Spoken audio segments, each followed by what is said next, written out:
Ukraine के बाद अब पुतिन कहां कर रहे हैं युद्ध की तैयारी? अमेरिका ने अलर्ट किया है।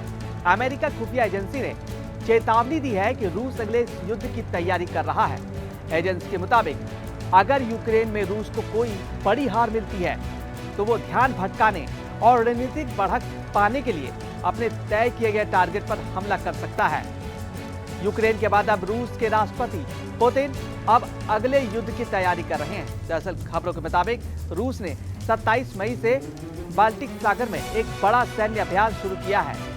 इस एक्सरसाइज में 20 से ज्यादा युद्धपोत, नौकाएं, सपोर्ट वेल्स शामिल हैं। लगभग 3000 सैनिक, 25 विमान और हेलीकॉप्टर इस अभ्यास का हिस्सा है। इस बार रूस की नौसेना खासतौर पर बिना पायलट वाले ड्रोन, यूएवी और बोट से निपटने की रणनीति पर काम कर रहे हैं। इसी बीच अमेरिका खुफिया एजेंसी ने चेतावनी दी है कि रूस जल्द ही सुवाल्की कॉरिडोर को अपना अगला टारगेट बना सकता है। एजेंसी के मुताबिक अगर यूक्रेन में रूस को कोई बड़ी हार मिलती है तो वो ध्यान भटकाने और रणनीतिक बढ़त पाने के लिए इस कॉरिडोर पर हमला कर सकता है। जर्मनी के कदम ने और बढ़ाया तनाव।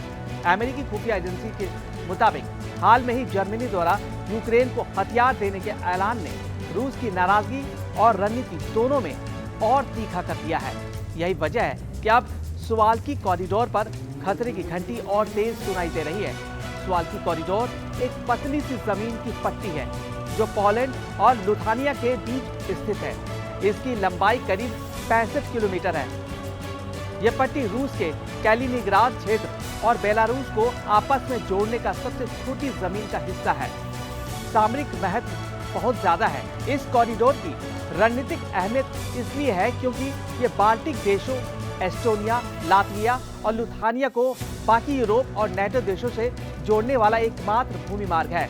अगर रूस और बेलारूस मिलकर इस पर कब्जा कर लेते हैं तो इन बाल्टिक देशों का बाकी नेटो से जमीनी संपर्क पूरी तरह से टूट सकता है। ऐसे हालात में न सिर्फ इन देशों की सुरक्षा खतरे में पड़ जाएगी बल्कि नेटो के सामने एक बड़ा सामरिक संकट खड़ा हो सकता है।